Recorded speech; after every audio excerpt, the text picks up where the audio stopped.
Yes, for ADTV yujimbaniza essaawa zino ngenda kubasaba musubscribing ate mupere video eno like comment section weli obaka buntera mu comment section ate osigale nga ogyekumiddeko. Kapeesa kufa kwa Kapeesa azikipona olweggulo wabula bangi basaba omuzimu gwe guveeyo gubeeko kigukola. Mbanyiza essaawa zino mwasize mutya mujeba gye mutusizaako engalo essaawa eno ngenda kusaba gwe n'omupya subscribing ate onyigende kadi taninga ono the notification bell jakofuna notification nga ntadde video wano ku ADTV yujimba tumideko managana basinza mu ggwanga lya Kata, mu ggwanga lya Saudi, Jordan, Bahrain, akosane mu ggwanga lya Oman. Nti mwebale okubanga mujje kumirako eno bagita ADTV UG.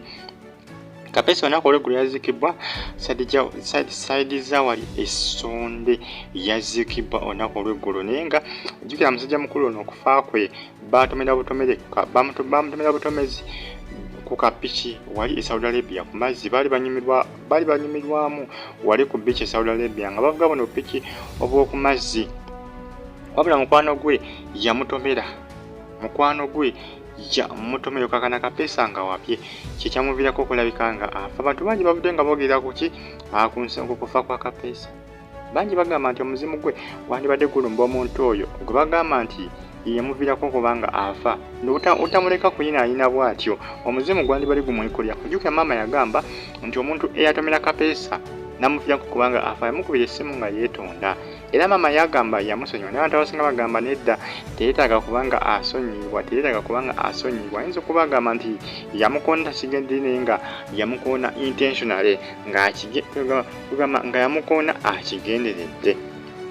Abasinga bagamba nti omuzimu gwe guyinza okuba nga gumulumba ne gumuyigiriza essomo kubanga ye maama ye yamulese yamusonyiye. Abasinga bagamba nti omuzimu osanga gwe gunaaba gujja kuba gufuna obwenkanya nga gumaze okuba nga gumulumba omuzimu gwa Kapeesa. Bangi bwe boogera ku nsonga eyo batiktokers bangi bavudde nga bagamba nti omuzimu gwandibadde gulumba omuntu oyo eyaviirako okufa kwa Kapeesa oba eyaviirako Kapeesa okuba nti essaawa zino yafudde yamaze n'okuba nga aziikibwa. Abasinga bagamba nti maama ekyokusonyiwa oyo maama yayinza okuba akikolanga ye ku lulwe naye abasinga bo tebakisanyukidde ekyokubanga nti maama yamusonyiwa mangu ago omuntu eyakola ki eyatomera mutabani we namuviirako okubanga afa. Abantu bangi bavudde nga boogera ku nsonga eno.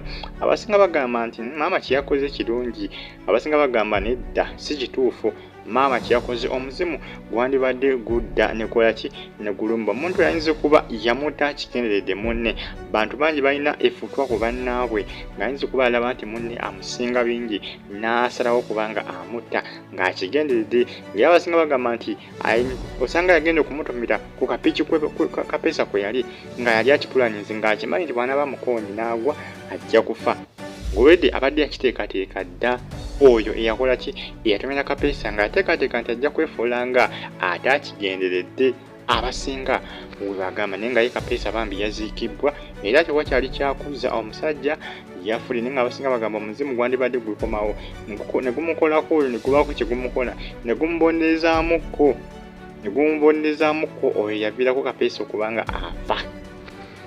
Bangi bagamba nedda Kapeesa talina kufa bw'atyo, Kapeesa talina kufa bw'atyo.